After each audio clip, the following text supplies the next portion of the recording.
Magandang gabi po sa ating lahat mga brothers and sisters, lalo na po sa mag-watch nito at sa lahat po ng ating mga yung mga iba't ibang mga ka-PWD persons with disability na ating mga kasama ng mga blind massage at saka sa Heart and Hands na kagrupo ko.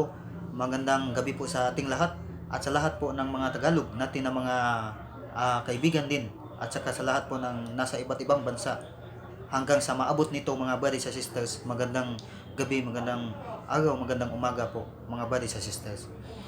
Before ko ako magsimula ay paki-click and subscribe sa YouTube channel ko mga brothers and sisters upang sa pamamagitan nito ay tayo po ay makapamahagi sa ating pananampalataya sa Simbahang Katoliko at sa pagsagot sa mga tuliksa laban sa ating mga kaibayo na nasa iba't ibang relihiyon mga brothers and sisters. Mayroon po tayong tatalakayin ngayon tungkol sa nangyari na natanggap tungkol nila Padre Darwin Gitcano at saka si Brother Wendell, mga brothers and sisters, na hindi lang kaisa na nakatanggap sa Facebook o sa YouTube, mga brothers and sisters, na pagbabanta na sila daw ay papatayin, mga brothers and sisters. Binabantaan sila na sila daw ay babarilin. Bakit po ba na ganito ang nangyari, mga brothers and sisters? Bakit nasa sa isip ng ating mga iba't ibang mga kaibayo, mga brothers and sisters? Kasi alam natin na si Brother Wendell at saka si Padre Darwin Gitcano ay sumasagot lamang sa mga tuligsa o sumasagot sa mga paninira laban sa Simbahang Katoliko, mga brothers and sisters. Kaya nga na sila ay pinagbantaan po. Kaya atin mo bang mababase sa Biblia na atin mong makikita sa panahon pa ni Jesucristo, mga brothers and sisters, na si Jesucristo ay tinuligsa at inuusig sa mga dakila o mga tagapagturo sa kautusan ni Moises, mga brothers and sisters.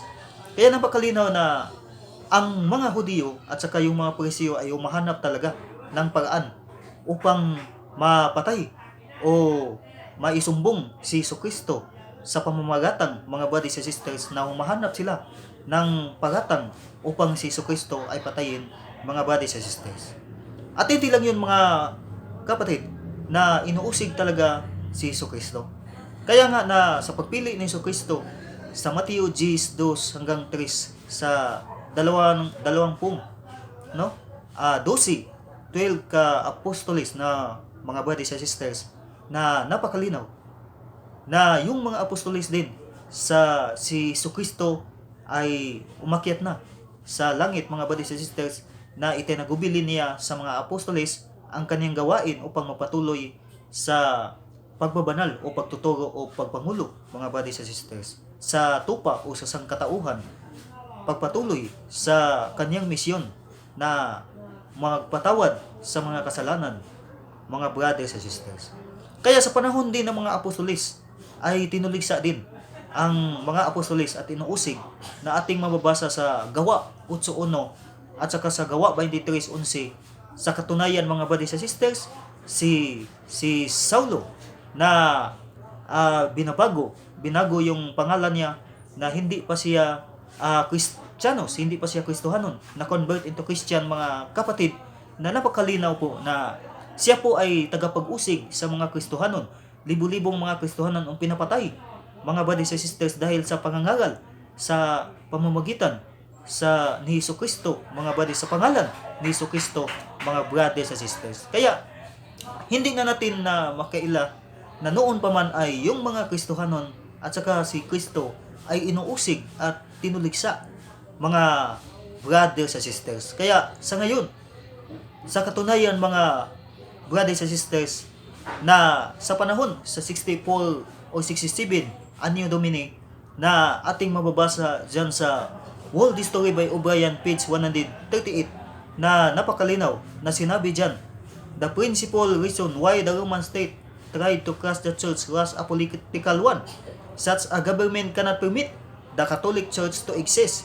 In the year 64-67 AD, Nero was the first emperor to persecute the Christian. So, pinapersecute din po sa panahon ni Pedro, sa panahon ni Pablo, ang mga Kristohanon, mga brothers and sisters.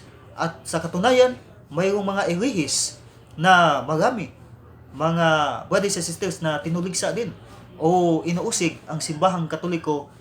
At ngayon, sa panahon natin sa kasalukuyan mga brothers and sisters, ay napakalinaw na maraming banta ang mga Katoliko o mga Catholic faith defenders na sumasagot lamang sa tuligsa o sa usig o sa paninira laban sa simbahang Katoliko, ng ating mga kapatid ay gumagamit ng mga iba't ibang aklat Katoliko pero kanilang pinuputol, mga brothers and sisters. At yun po ang natanggap ni Brother Derwin Kitcano at saka ni Brother Windel Talibong. Pero hindi po yan hadlang, mga brothers and sisters, upang matakot tayo, mga brothers and sisters, at ipagdasal natin si Brother Windel at saka si Brother Derwin Kitcano at sa lahat ng punto po punto at sa programa ni Brother Windel at sa lahat ng programa sa Catholic Faith Defenders at sa programa sa Simbahang Katoliko, na sumasagot lamang tayo, mga brothers and sisters, sa tuligsa o sa pag-uusig laban sa Simbahang Katoliko tungkol sa ating doktrina o tungkol sa ating pananampalataya na itinagubilin ni Jesucristo, mga brothers and sisters. Kaya ano bang sinabi sa Biblia? Sabi sa Biblia sa Mateo 24:13 at saka sa Mateo 10:22, saka sa Pahayag 14:12, na kung sino man ang magpatuloy na tapat hanggang sa kahuli-hulihan, hanggang sa katapusan, ay maliligtas, mga brothers and sisters. So yun po ang tinatawag natin na perseverance.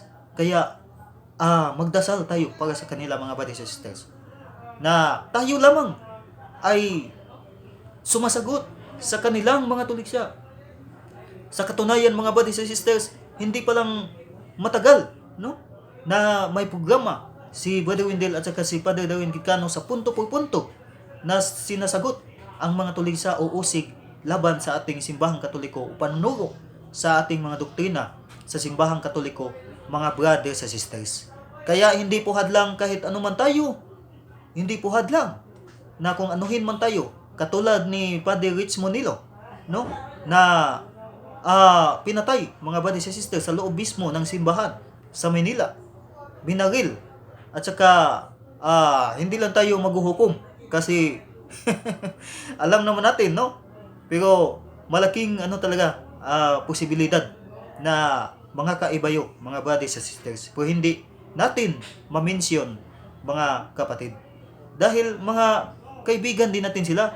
Pero ang tanong, bakit po ba na sila ay nababanta sa atin kung tayo ay sumasagot lamang sa mga tuligsa o sa usig sa laban sa simbahang Katoliko, na ang ginagamit nila ng mga aklat Katoliko o mga aklat na sa Katoliko na Biblia, mga brothers and sisters, na kanilang binabago sa kaisipan nila, at ang kanilang pag-intindi sa mga aklat o pag-intindi sa Biblia ay private interpretation, mga brothers and sisters, hindi sa authority. Kaya nga ang simbahang Katoliko na ang nag-compile sa Biblia, hindi sila ngayon nag-exist, mga brothers and sisters, kung wala ang Biblia. At saka hindi ma-compile ang Biblia kung wala ang simbahang Katoliko. Kaya nga sa wala pa ang Biblia, nandyan ang simbahang Katoliko. Kaya nga sa unang Timoteo 3:15, napakalinaw po na sinabi dyan na ang suhay at ang haligi sa katotohanan ay ang iglesia sa Diyos, ang bahay. At ano yung bahay, mga brothers and sisters? Pagangalanan alang sa lahat ng sangkatauhan, Catholic, mga brothers and sisters. San Marcos 11:17. So napakalinaw po. Ipagdasal natin sila, mga brothers and sisters. Tayong lahat ay magdasal sa isa't isa, bawat isa, mga brothers and sisters, upang ang pagbabanta ay hindi makapanaig, mga brothers and sisters. Tsaka sa Mateo 16:18 sinabi dyan, no, na I shall tell you, Peter, above this rock I will build my church, and even the gates of hell shall not prevail on it. Ano pong sinabi? Na napakalinaw, na ikaw ay si Pedro, at sa ibabaw ng batong ito ay itatayo ko ang aking iglesia, at kahit na ang kaharian sa kamatayan o imperno ay hindi makapanaig sa kanya. So napakalinaw, kahit na anuhin pa nila, babantaan pa nila ng ilang mga Facebook o ilang mga YouTube, mga brothers and sisters, na ipadala sa messenger, kahit ano pa, pero hindi tayo titigil sa tanggol sa ating simbahan, sa ating pananampalataya. na itinatag ni Jesucristo na walang iba ang simbahang Katoliko, mga brothers and sisters. With all respect sa ibang mga tinatawag nating mga relihiyon din na sila ay nagrespeto sa atin. Ngunit ang iba naman ay napaka bangis, no? Na parang lubo, akala mo karniro. Nasa Gawa 20:28 hanggang 30, sila ay mga lubo pala, mga brothers and sisters, na parang mga hayop na tinatawag nating lalamunin talaga ang simbahang Katoliko, mga brothers and sisters. Kaya napakalinaw po. At hindi lang po sa labas na inuusig ang simbahang Katoliko, hindi lang po sa labas na tinuligsa ang simbahang Katoliko. Minsan din po ay marami din ang tumuligsa o umuusig sa simbahang Katoliko sa loob ng simbahan mismo ng Katoliko, mga brothers and sisters. Kaya ito ay nagpapatunay na ang tunay na iglesia na itinayo ni Kristo ay talagang uusigin, ay talagang tuligsain, mga brothers and sisters. Ngunit hindi ito makapanaig kasi ito ang isinaad ni Jesucristo. Ito ang tinatawag nating sinasabi ni Jesucristo, mga brothers and sisters, sa kanyang bibig mismo, mga brothers and sisters. So, napakalinaw po. Ayaw po na magdasal tayo, lahat mga brothers and sisters, Fight Team Maria, sa lahat po ng mga programa, ating always na magpapalo sa mga programa sa simbahang Katoliko at sa iba't ibang mga sanga-sanga ng simbahang Katoliko na marami po na Youth for Christ, Kids for Christ, Singles for Christ at iba pa, Couples for Christ, Wishes of Love, Catholic Defenders, New Creation, no? Charismatic, marami din po. Marami po ang mga sanga-sanga sa simbahang Katoliko, ngunit iisa lang ang pag-serve sa Panginoon. At iisa lang ang simbahan.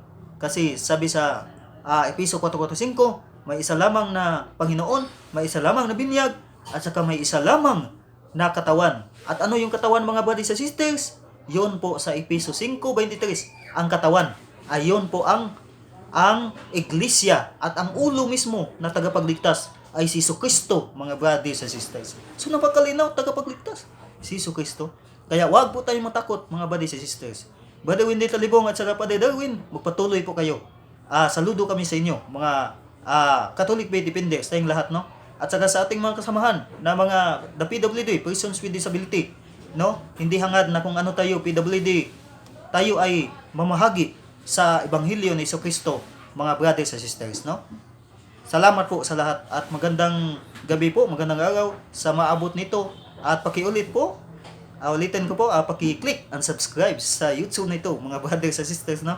Upang sa pamamagitan nito ay dito tayo makapamahagi o ating maihayo ang salita ng Diyos, mga brothers and sisters. So maraming salamat at magandang gabi uli. God bless us all.